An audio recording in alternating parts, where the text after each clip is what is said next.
Coming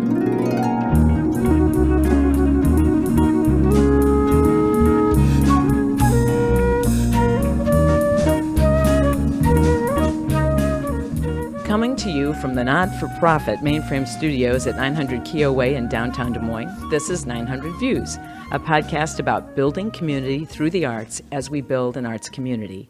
I'm your host, Pat Bodie, and today's guest is multimedia artist and entrepreneur Antonio Roddy of Studio 317 at Mainframe. His Design by the Streets artistry and brand were inspired by how he grew up on the south side of Chicago facing challenges, including a father who spent 10 years in prison for selling cocaine, and Antonio following in those footsteps in his younger years. Now Tone, as he's called, has a successful clothing line. His work is often exhibited, and on June 21st, as part of Art Week, he'll open an installation and mural at the Des Moines Partnership.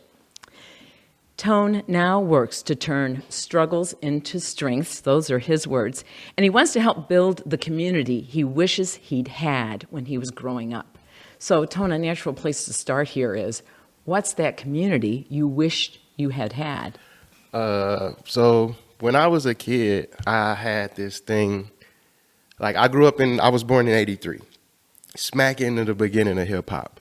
And all I saw was like, MTV Raps and MTV. And the way that it looked like it was like Sesame Street. Like all these dudes live on the same neighborhood and they see each other and they know each other. And when I went outside, that's what I was looking for. Like, where's the MC at? Where's the graffiti artist? Where's these people? But Chicago's kind of different. Yeah. A lot different culture. And I just thought it was a place called hip hop that I could go to, and find all of this creativity going on every day. But it kind of is, but it's just not so direct, and that's what I wanted to build, was just like have more access to it. Well, tell me a little bit about how you are building that here in Des Moines, and then kind of the additional question that goes with that is, how'd you get here to Des Moines? Why Des Moines? So it's a two-pronged question. Okay. So I got here because my brother was going to Iowa State. And when I was in Chicago, I was in the street stuff, but I wanted to start a business. I never was like thinking I was going to be in the street forever. It was like, what do we do? And this is what everybody do in my neighborhood type of thing. This is what my family members do and stuff. So I came to Ames the first night with my brother. He took me out to Campus Town to a party, and I was coming around up the street, and there was like a glow over the street, over Welch. Yeah. And it was like 3,000 people outside just standing around, right? So I'm like, oh yeah, party, right? But when I walk into it all, it's like 8 empty commercial spaces. Oh. And I was looking at that stuff before I came here in Chicago, and I was getting like $3,400, $3,500 a month for 1,200 square feet. And I saw the numbers, I took my photo, and I called the numbers in the morning. They were telling me the rent was going to be like $700, $800. I'm like, okay, I think I could manage that, because I know my numbers from running. I used to manage like a lot of McDonald's. Yeah. All the McDonald's in Aurora, Illinois. So it was like I was like an area supervisor, kind of like in training or whatever. So I understood numbers and stuff. So once she said that, I had to figure out what I was going to do to pay the rent. And my first natural thing was to do food, because I knew how to manage McDonald's. Oh, so. Okay. But I also knew, I'm not a chef at all. I hate to cook. I like to eat, but I don't like to cook. But, first qualification is to know how to eat, right? Right. Okay. But I do know a lot about branding and franchising and stuff because of my training from McDonald's. They sent me to Hamburger University, and I learned how to do all this stuff. Oh my gosh, okay. Systems management stuff. So I decided I was going to go with Vienna beef because I could afford the cart, the stands. So it's a hot dog stand kind of thing. Yeah. Chicago dog, the famous Chicago dog, like the one, right? With all of the, no skimping on the ingredients, all the real stuff, right? So I I got the franchise with Vienna Beef. I opened up my hot dog stands, and I was doing that thing because I just wasn't confident that I was going to sell my art or sell like products or stuff like that. So you'd already kind of shifted into the art world, at least emotionally and mentally, but the entrepreneur in you took over and is going, hot dogs are my path. Yeah. But while I was in Chicago, you know, like I said, I was looking for this place called hip hop, and I found my mentor, No Try Do Sincere. It's a rapper from Chicago, but he had a clothing store, and he would come up with products and stuff, and just like he had these flash drive robots. He sold 20,000 of them. Wow. It was the coolest thing. It was like a flash drive when they first came out. And it looked like R2D2 kind of, but not like hip hop version or something. Yeah. And I used to just be his plugger kid, you know, whatever he needed me to do.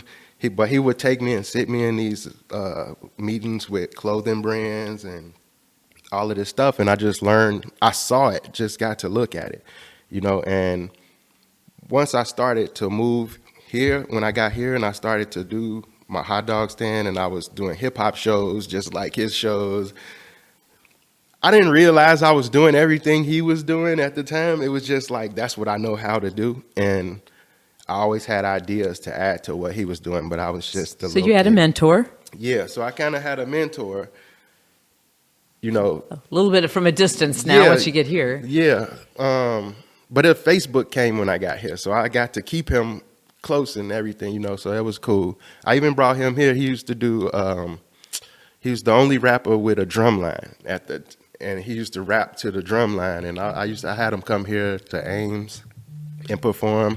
I had him come to Vaudeville Muse and perform.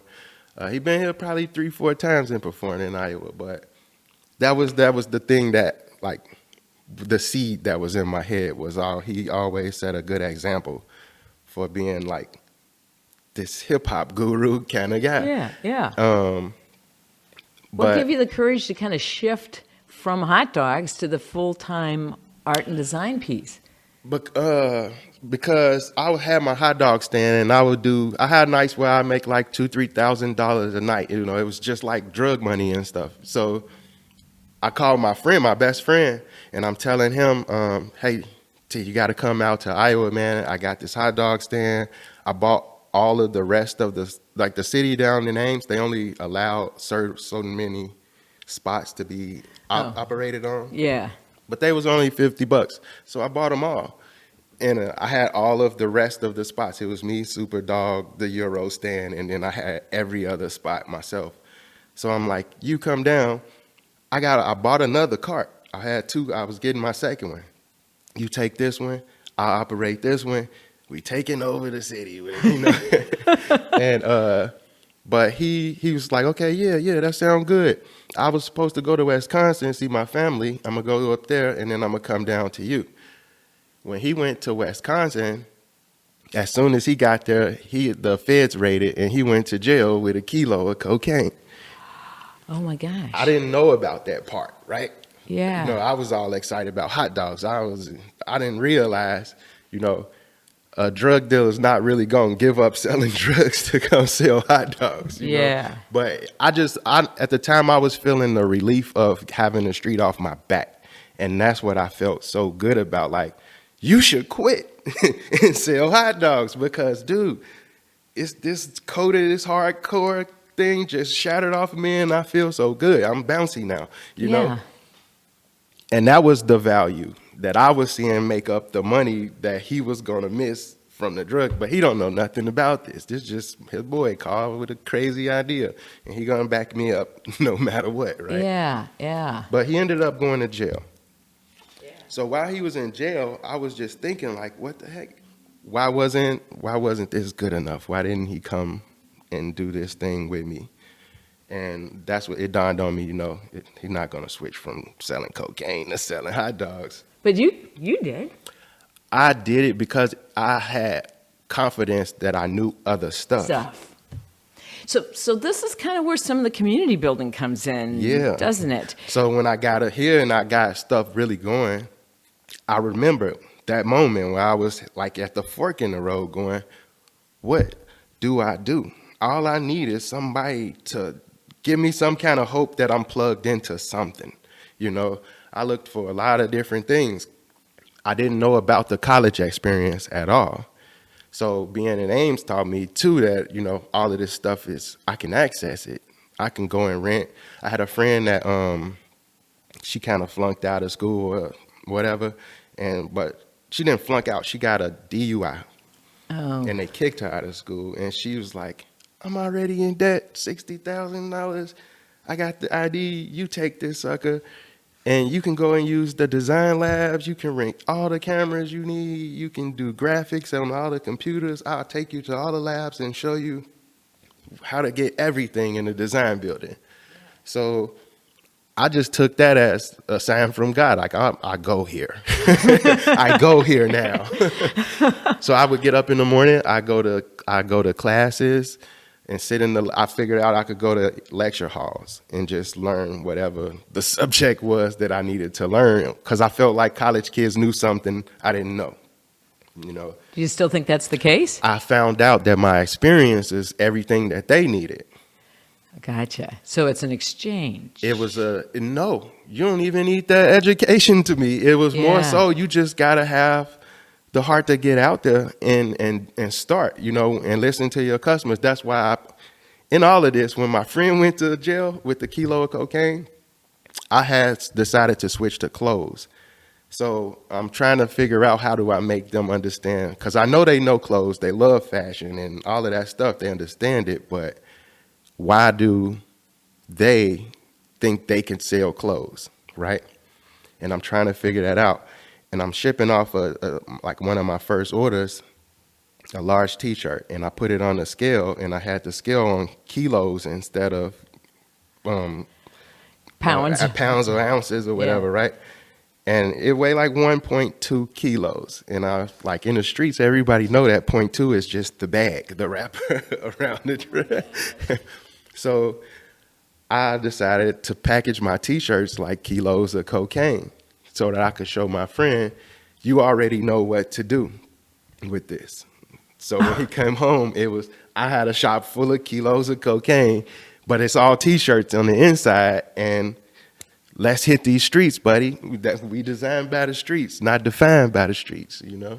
Designed by the streets, not defined by the streets. That's the shift you made. That's the shift. And so this is, you know, here I am, let's face facts, pretty mature, shall we say, white suburban woman. Mm-hmm. And when I saw these T-shirts wrapped up like kilos of cocaine, I'm sitting there going, I know this guy knows a ton about community building. He's doing some amazing work.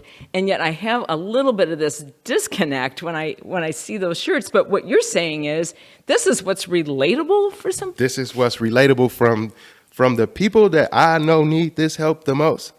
This is the language to speak to them. So if you don't understand it, I'm perfectly fine with that. Who cares about me? I'm going to save some lives with these kilos right here. So if you don't get it, you'll get it when you see the result, because what's going to happen in the community that I'm building is all going to happen without you. You know, right. So, you know, but if you get it, it's perfectly fine. But I found out I had women, even white women. I had some ladies come in here look like the Golden Girls. And I was standing, it was my first Friday, and I was standing in the corner like nervous, because I'm like, all of these old white ladies are going to see my stuff and they're going to say I'm trying to be a drug dealer and what the heck. And I saw the two ladies walk in, and I got a skid that looked like a pallet of cocaine bricks. Yeah. And there's some books in there, like entrepreneurial books in it. And they stopped and they're looking at the piece, and then one lady punched the other lady. And I was like, whoa, what's up with that? Later on, a few minutes later, one of the ladies worked her way around to me, and she asked me what was going on.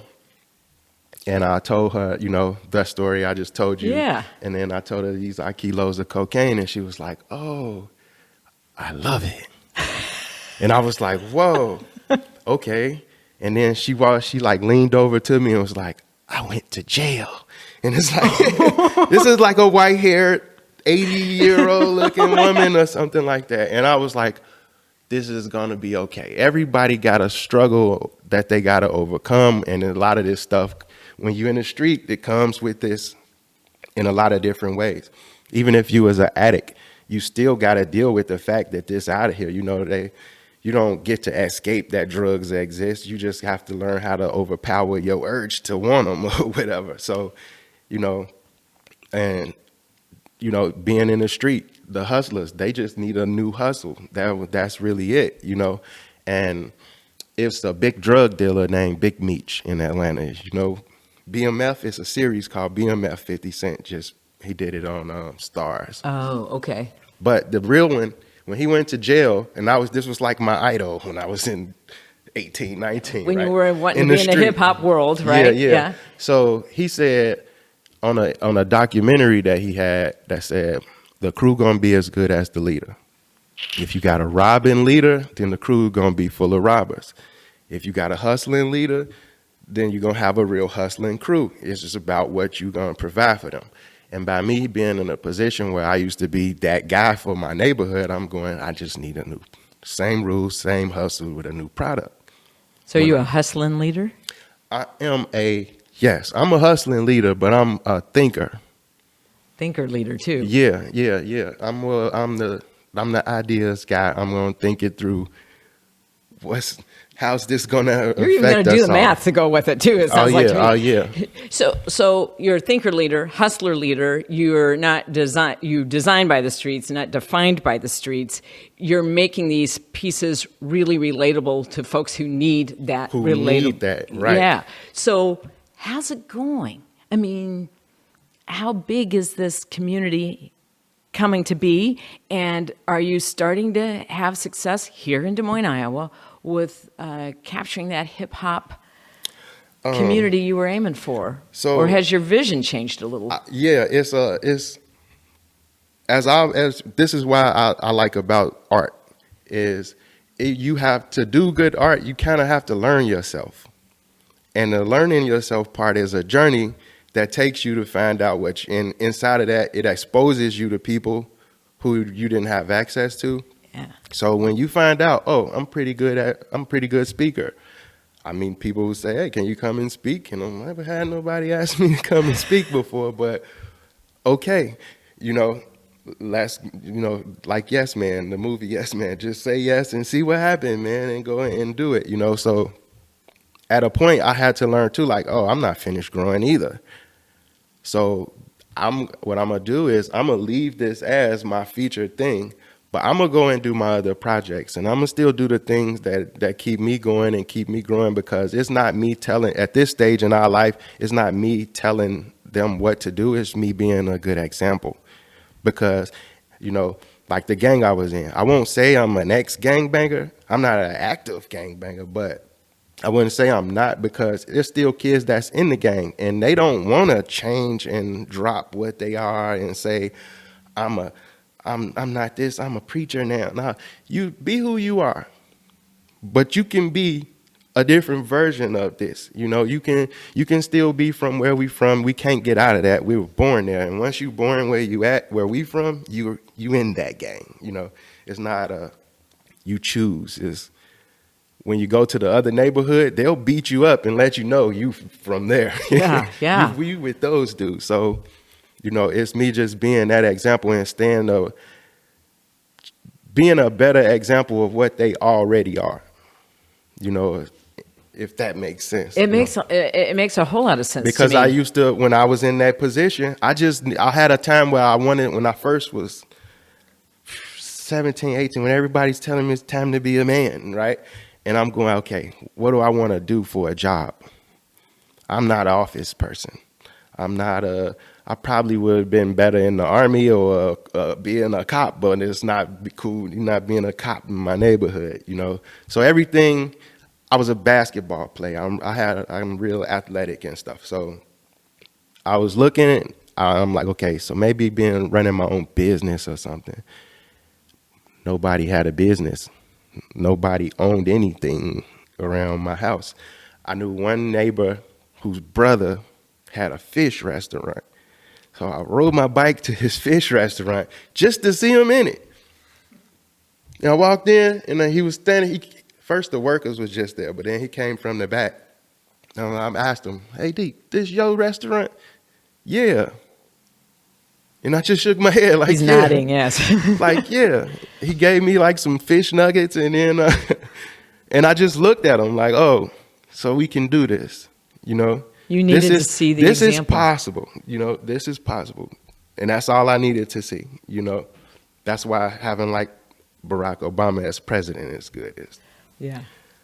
I might not want to be the president. I might build the biggest company in the world, but I just need to see that black men can act that way. We can handle that pressure. We can do whatever anybody else is doing and still be cool. You know, Yeah. That was the thing about him too, was he was still cool. He was still cool. You don't have to stop being you to be successful. You can just be you, because all of our examples, you know, from growing up, they look like Donald Trump or somebody. They look like straight businessmen, red tie, blue suit, you know, and it's like, okay, if I want to get in that room, I got to do that. But then like Russell Simmons just wore his Fat Farm sweater to every meeting.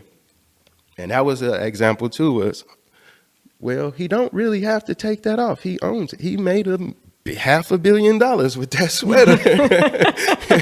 It's cool if he wear that wherever he want to wear it, and nobody going to tell him to take it off.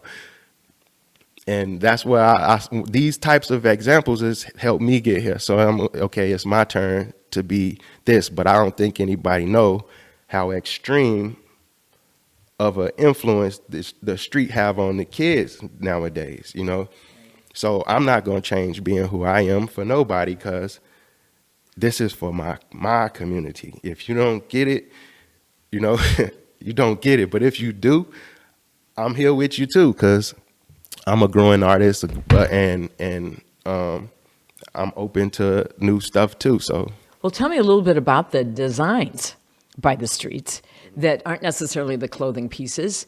I love that mural down here in the Mainframe lobby.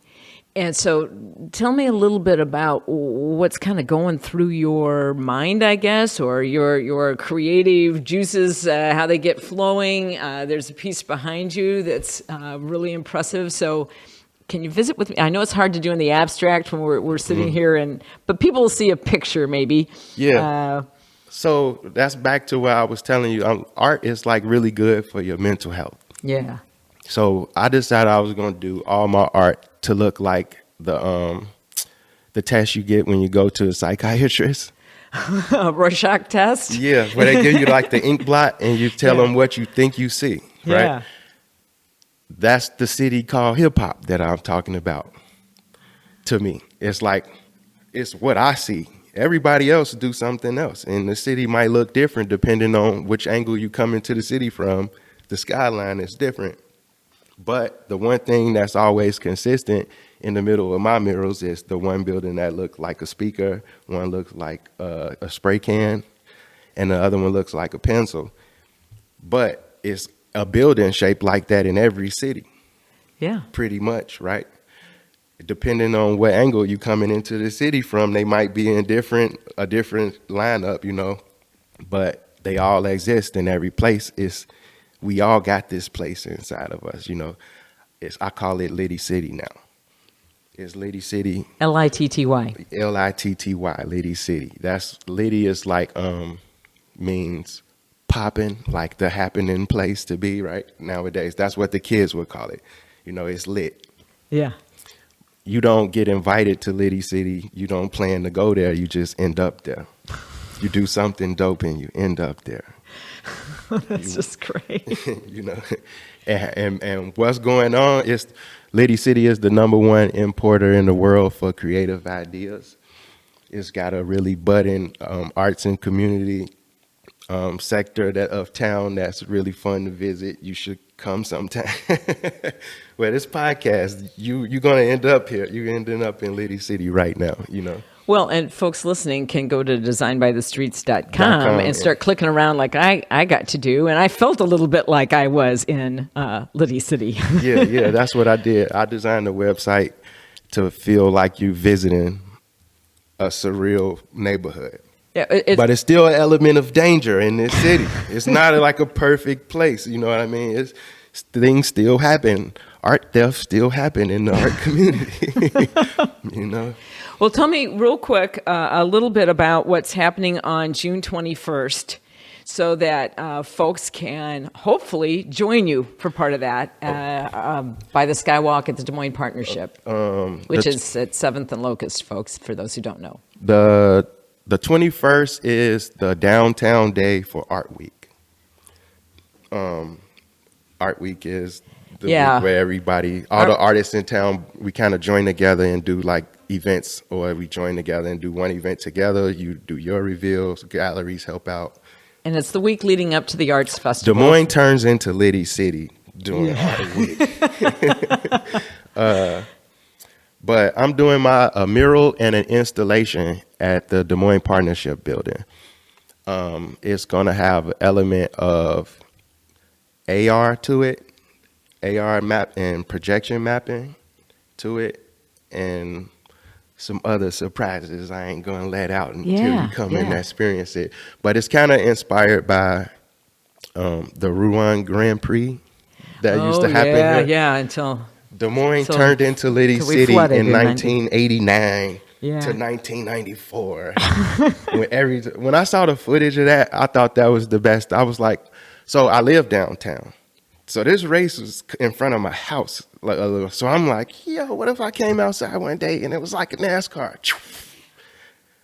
Like that. So I really, inside of me, I'm like jealous that I missed this. And I started looking it up. It's not even a lot of like footage to look at on the internet about it. And that, when I started thinking of one of my customers told me they love my story. They want to support me, but they don't feel like they designed by the streets. And to me, I was like, okay, you only pertain the streets to bad things then. Because when you really in the street and you live in a bad experience, you just see the beautiful stuff. You see the kid and the mom walking across the street. You see the nice cars. You see the culture that goes inside of it, because you trying to escape the pain and suffering that you going through, right? So I understood those parts, but I'm like, okay, so how do I make other people feel like they connected to what I'm doing? And then I learned about Scoop the Loop, because I live downtown. Yeah. And you know that Des Moines, we got Scoop the Loop, we got the Rouen Grand Prix. Racing culture is a big thing here. That's street culture. Yeah. It's just because your street culture is not my street culture don't mean you not from the streets. If you ever cross the street, you in the street. There it is. It's just that simple, you know. But I started to learn about that, and I learned, the Scoop the Loop route kind of coincides with the Rouen route, and this is the street culture downtown. The streets made up Scoop the Loop. Yeah, I think that's right. Yeah. So this is going to be kind of reflected in this piece at the partnership in some way. Yes. And some folks are going to see it more immediately than others, but probably all of us, if we give it a little contemplation, maybe a little slow art here, we'll be able to make some level of connection to your vision of the streets. Yeah. It's going to be real cool. I mean, having the AR and the VR elements to it that's going to be crazy. Yeah, I'm excited to see it. Can you give us the times real quick? It's like so I'll be over there at between 11 and 2 when the local Bites food court is open, but it's in the Des Moines Partnership building. Yeah. You know, that's the busiest time of the day, so I just decided to do it at that time. And the same day, I had a putt-putt golf installation at Mainframe in our putt-putt golf event that we have a lot of artists making different types of artistic putt-putt golf stuff here. Oh, man. On the same day, yeah. So you're really able to tap into the creative juices on a regular basis and serve as an example to others and do community building in that way. And I know I'm a little over time here, but I'm loving this conversation. So I just got to keep going for another minute here, if you don't mind. And tell me a little bit about the arts community piece of all of this. To what extent are you getting supported as an artist? You're clearly doing a lot of great work as an example to others at a minimum. Yeah. But for you and your creative pursuits, how well is the community or the streets supporting you? Oh, they support me just fine. The thing is, I kind of haven't even started pushing everything yet. Like Art Week is my kickoff. I got this studio here at Mainframe out of the blue. I signed up for it, but I didn't realize, like, when the third floor got done, my turn was gonna come up.